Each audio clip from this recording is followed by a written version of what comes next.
Okay. Let me hit that.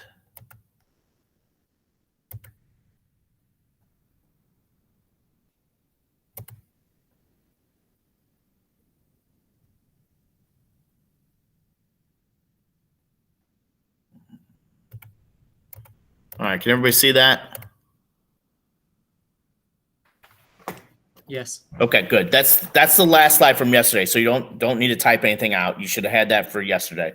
So, like I said yesterday, we were talking about the emperors of the Pax Romana, which is an era they refer to Pax, meaning peace. There, where it's a little misleading, right? Because the Roman Empire is still expanding, and that is done through military conquest, right?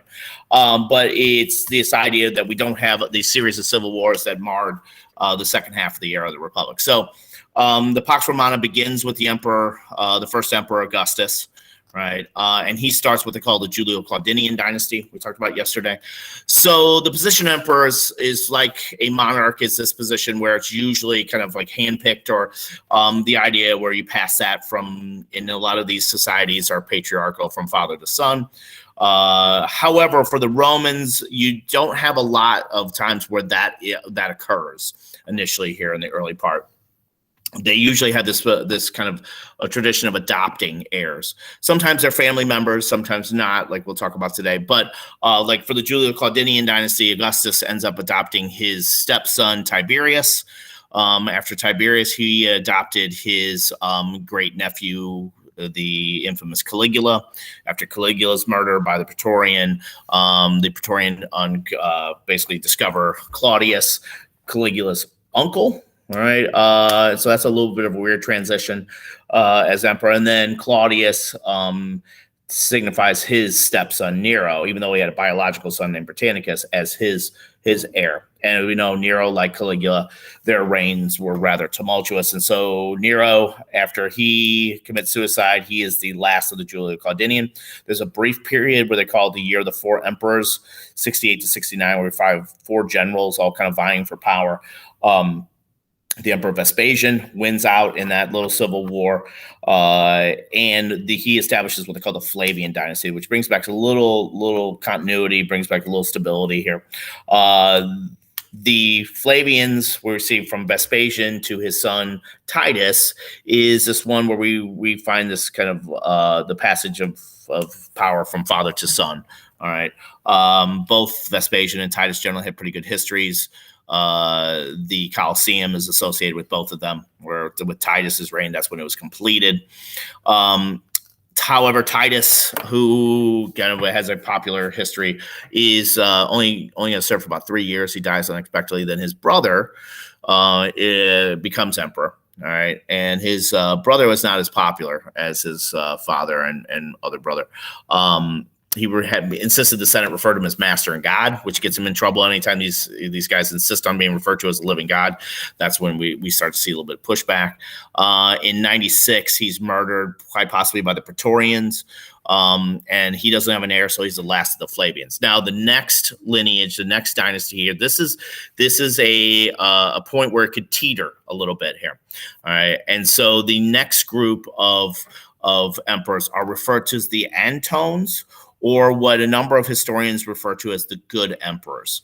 All right. The guy who is credited with starting this line is a kind of a career kind of general politician by the name of Nerva. Now, Nerva is in his early 60s when he becomes emperor. He had served under Nero. Matter of fact, he was responsible for uncovering a conspiracy against Nero called the Pisonian conspiracy. And then he stays on and serves all through the through the Flavians. So he was able to kind of maneuver the political landmines that were kind of there in kind of Roman politics, if you will. And he's really credited with essentially kind of like, ironically, from what had kind of happened yesterday, establishing a peaceful transition of power. All right, preventing a kind of civil war that could have marred the Republic. So he begins a custom of adopting heirs not based on heredity, meaning not necessarily a blood relation or related to a certain extent. And so from here on out, we generally see this is where the emperors are coming from the military. And the military asserts a little bit more influence here with kind of the choice of emperors that we have. All right. Nerva, like I said, is only going to serve for about 15 months, but he sets the kind of foundation for expansion. He sets the foundations for a little bit of stability here. So this is on the left is his bust, the head of Nerva. You'll find these in various museums and such. Like I was telling you yesterday, a lot of times what they would do is they would like kind of keep the kind of bodies of these statues and just switch out the heads when there would be a new emperor. On the right, this is a statue that was dedicated to him after he passed away, where it kind of portrays him as like Jupiter. Again, a lot of these guys after they died were deified. They would have temples in their honor. This is his aureus, which were these gold coins that were to commemorate the reigns of various emperors. So you have on one side his cameo, and on the back side you see these two hands clasping, kind of shaking hands. That represents the relationship between the government and the military. You see that kind of at the top there is the kind of Labarna, the kind of Roman military standard. His successor was a popular general by the name of Trajan. All right, and so Trajan becomes emperor in AD 98. His significance is that he is the first emperor not born in Italy. He's a Roman citizen, but he's born in what is Spain, Hispania. All right. And we'll find from you find various emperors from all throughout the empire. Again, the idea of being Roman doesn't necessarily signify ethnicity. It's kind of based on your kind of status as citizenship, if you will. Now, under Trajan's reign, which he ruled a little shy of 20 years, the empire is at its geographical zenith. All right, it stretches from northern, kind of like in the north, from Britannia all the way through Western Europe, North Africa, even as far east as Mesopotamia. There's a brief period where the Romans had a presence in what is now northern Iraq. All right, so as a result, Trajan is, and there's his bust. Trajan is on military campaign quite frequently. So this is his aureus with his cameo, and on the backside of it, it's his nod to his, like on the right is his biological father, and on the left is his adopted father. That's Nerva. All right, you see with the kind of laurel wreath. So he's giving a little shout out to Nerva. So like I said, he's going to spend a lot of time away from Rome on military campaign. This does kind of help him in the sense of kind of with the historians. He is kind of on the kind of trajectory of expansion. Like I said, brings parts of Mesopotamia with the war with the Parthians, the Persian dynasty at the time there. A place where he spends a lot of time on military campaign is a region called Dacia, which is now what is now modern day kind of Western Romania. You see in the word Romania, the word Roman, right? And so Dacia was a region that the Romans, like in kind of Germania, were kind of constantly trying to kind of take over. Kind of dating back to the time of probably of Tiberius, but were never successful. Trajan has a kind of a military policy of just throwing everything at him in the kitchen sink, basically. The idea was to basically kind of wipe out the Dacians, either militarily or like encouraging soldiers to stay in the region and marry Dacian women. That's where we see the word Romania from.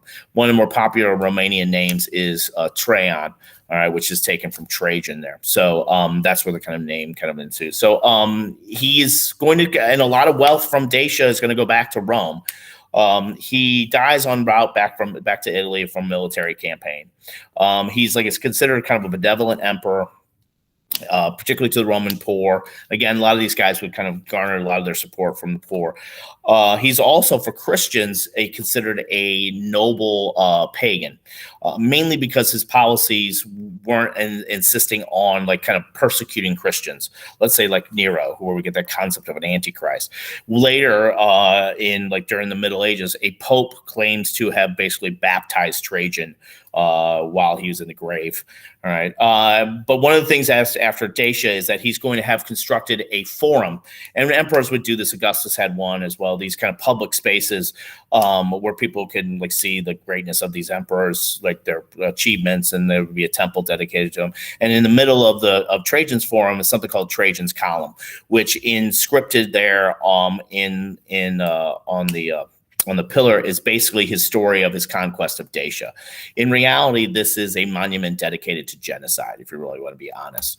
When I travel, I try to take my picture in front of historical things. And usually when I do, you probably can't tell because my face is kind of shadowed in there, is that I usually don't smile because I want to look tough. I'm mean mugging just because I don't want to get, and that tends to keep pickpocketers away and stuff like that. So if you ever see me out and I'm taking a picture or something like that, I'm not smiling, you may want to stay away because I'm pretty intimidating. And then this is Trajan's Forum, which was kind of connected to Trajan's Market. I'm sorry, that was connected to Trajan's Forum. This was a marketplace, it was kind of like a mall area for people to go and buy, but sell goods and stuff like that. So it was a public space. So those are the two things that are usually kind of associated with Trajan as a builder. Like Augustus, these guys want to kind of leave their legacy in stone and marble. I'm going to skip this. So when Trajan dies in 117, he is succeeded by his successor, who was a kind of a cousin of his, and that's the Emperor Hadrian, who also comes through the military. Hadrian is also a builder as well. There's a number of temples dedicated and all throughout the Roman Empire. The probably most famous structure that's associated with the Emperor Hadrian is the Pantheon. And so that's the structure dedicated to all the gods of the empire. Whereas Trajan is focused on expansion, Hadrian, when he inherits this empire, realizes that at some point, this constant expansion is going to drain the treasury. So he tries to kind of establish frontiers, kind of borders, if you will. As a result, he also kind of he's credited with kind of visiting nearly every Roman province. So he's like one of these emperors that goes out not necessarily on military campaign. He wanted to kind of have this kind of strength to through, kind of a containment kind of policy maybe. And so Hadrian spends a lot of time in Greece and Asia Minor. He's a Greekophile. He's fascinated by Greek culture. A lot of these Roman emperors would like to go to Greece though, because they were tended to be treated as gods, like deified as gods more willingly by the population than rather they would in Italy. But to like the Senate and others, Hadrian seems a little aloof. All right. He doesn't spend a whole lot of time in Rome. When he's in Rome, he spends time outside of Rome at his villa at Tivoli, if you will. So there's an image of here, Hadrian. This is the Pantheon, which is in Rome. It's an interesting structure here because it's a mix of Greek and Roman architecture. The front facade is a kind of typical looking Greek kind of temple with columns. You see kind of Corinthian kind of pillars there. And as you go through the entrance there, you kind of enter into this bigger hall that's kind of the use of dome and arches, which were the kind of the architectural things that are associated with the Romans. Now, the guy that designed this, that kind of was kind of overseeing the construction of this, was an architect by the name of Apollodorus. Apollodorus was also Trajan's architect, and so he designed and had built the kind of the Trajan's Forum and the marketplace and that. Hadrian, who was a bit of an intellectual, kind of fancied himself as an amateur architect, and the story is that he kind of gave Apollodorus, he would give him ideas on like how to kind of build this. And so apparently Apollodorus either having a bad day or basically just tired of the kind of micromanaging that Hadrian would kind of go through. According to some of the historians, he's basically told, Apollodorus says to Hadrian, just, get away with me with your stupid pumpkin domes. Hadrian is like, okay, all right, keeps a mental note of that, lets Apollodorus finish the project, and then after that has him brought up on treason charges and had him executed. So he could be a little bit petty, a little bit temperamental, if you will. Inside the Pantheon, you see kind of this there's an open kind of like the first thing you kind of notice is the hole in the ceiling there to kind of let natural sunlight in. With that as well, there's also probably rain and snow that can get in there. So when you're in there, and you can't really tell when you're in there, the floor's slightly kind of slanted a bit. So that allows for a bit of runoff there. All right. And then in kind of modern times they were kind of using it more as a mausoleum. There's a number of individuals that are buried there, like Victor Emmanuel, who was the first king of modern Italy. Raphael, the Renaissance artist, and Ninja Turtle is buried there as well. This is his villa at Tivoli, where when he was usually in Rome, this is where he would be kind of staying. He's just outside of Rome with a lot of Greek statues and gardens and stuff like that. And this is his mausoleum where he is buried. This is Castle Sant'Angelo. This is later going to be used by popes when in like the Renaissance era when the Vatican is in Rome is being invaded by, let's say, the King of France and such. Hadrian, another structure that's associated with him, while it may not be as like ornate and elaborate, is Hadrian's Wall, which is in northern England. It stretches from the Irish Sea, the Tyne estuary, across to the North Sea. This was to mark basically the kind of northernmost point where the Roman Empire was to go. And so, like I said, this is located in northern England. The deal was this was to basically prevent the kind of various Celtic tribes and barbarians from getting across into Britannia, if you will. In reality, it was mainly a public works project to keep a army that's in basically an occupying force busy, because a large army with not much to do can be somewhat dangerous for internal kind of like purposes. And so it's part of it still stands today. All right. I'm going to play this little short video here talking about Hadrian's Wall, if you don't mind. Let me mute my mic so it doesn't feedback.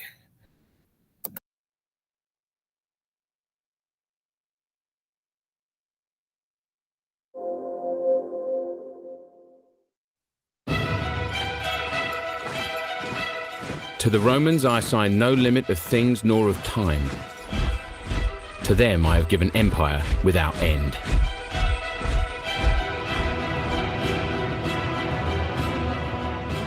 Hadrian's Wall. Imperial Rome's defense against the marauding barbarians north of Britannia, the empire's northernmost province.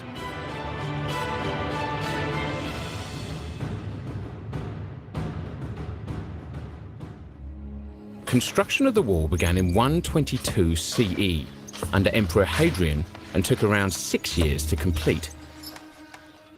Crossing northern Britain from the River Tyne near the North Sea to the Solway Firth on the Irish Sea.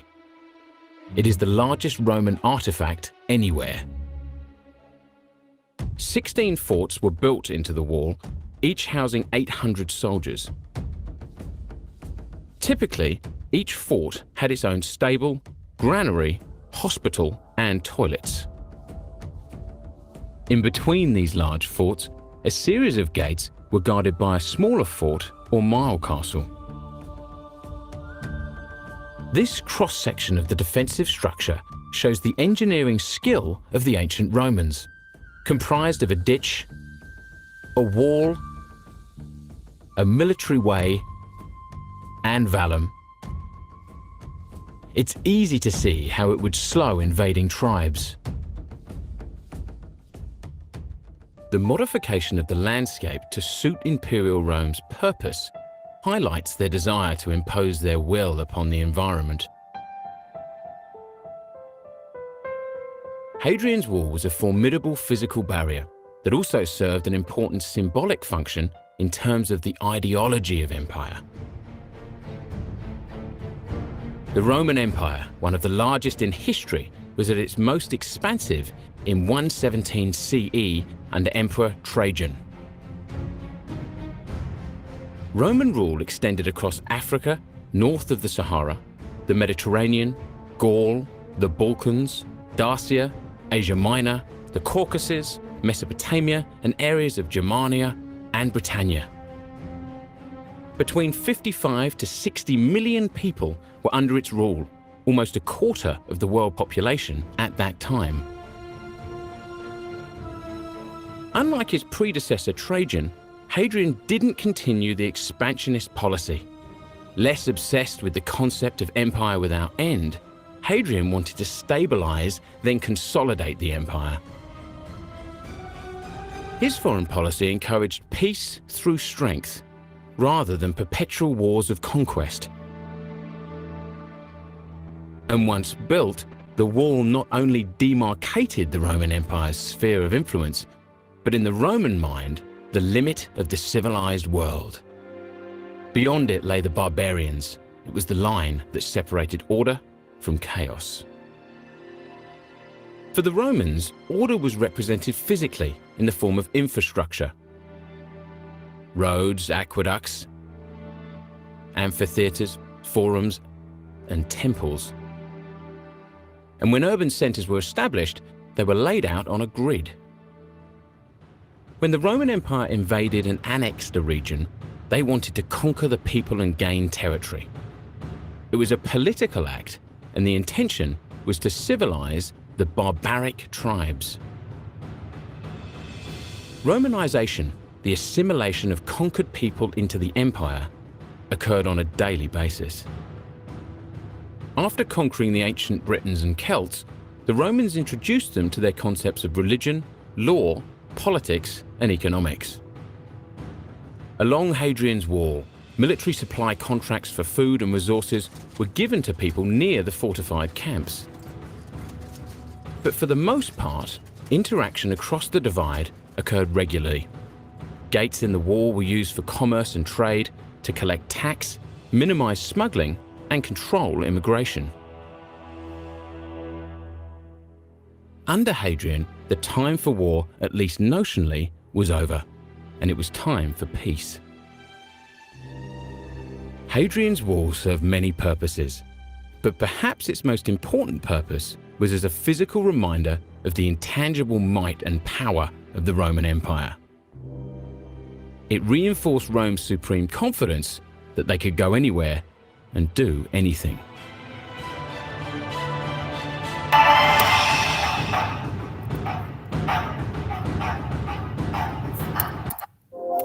All right, so this is what's left of Hadrian's Wall today in northern England. After the fall of the Roman Empire, basically, it was kind of dismantled by the various groups that were in the area there. But again, it's kind of a reminder of kind of how far the empire basically stretched. And you have other, tomorrow we'll talk about the various regions that made up the Roman Empire. Like in England, there's a place called Bath, all right, in southern England that basically was the site of a Roman bath. So there's still Roman settlements and kind of spirit, around Great Britain and such. All right. After the Emperor Hadrian, he is succeeded by his heir, Antonius Pius. The word pious indicates his kind of religious nature. This was a title bestowed upon him later, I believe after death. But he was one of Hadrian's chief advisors. For a brief period, I think maybe less than a year, he was co-emperor with his brother.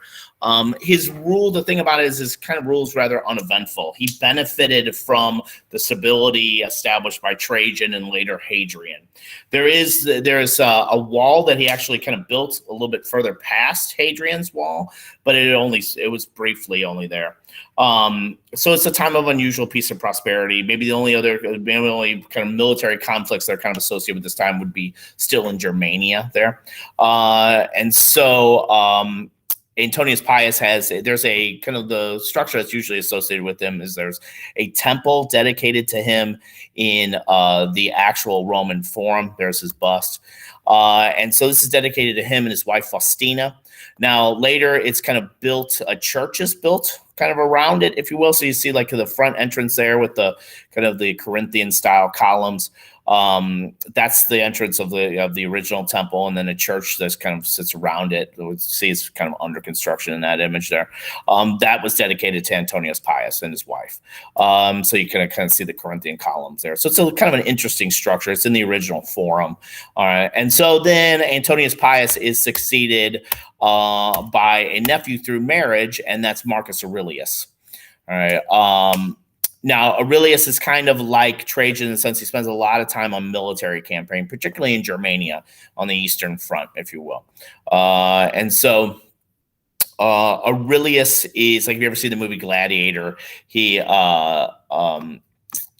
the emperor at the beginning of the movie Gladiator. I think Peter O'Toole plays him. And so Aurelius is kind of one of the, he's a popular general, but he's also a philosopher. All right. And so he's a he adheres to this form of philosophy referred to as Stoicism, which has its origins in Greece. I'll talk a little bit about tomorrow, but the concepts of Stoicism were very similar to kind of gravitas and was kind of popular amongst various kind of patrician classes. Big emphasis on virtue and kind of honor and stuff like that. So he wrote a kind of a series of essays and things like that are compiled into a book called Meditations. So he's kind of a warrior philosopher, if you will. All right. However, Marcus Aurelius is also a notorious persecutor of Christians. Maybe not as bad as, let's say, Nero, but Christians were persecuted quite frequently during Aurelius's reign. Now, for Aurelius, Christians were still a relatively small kind of group.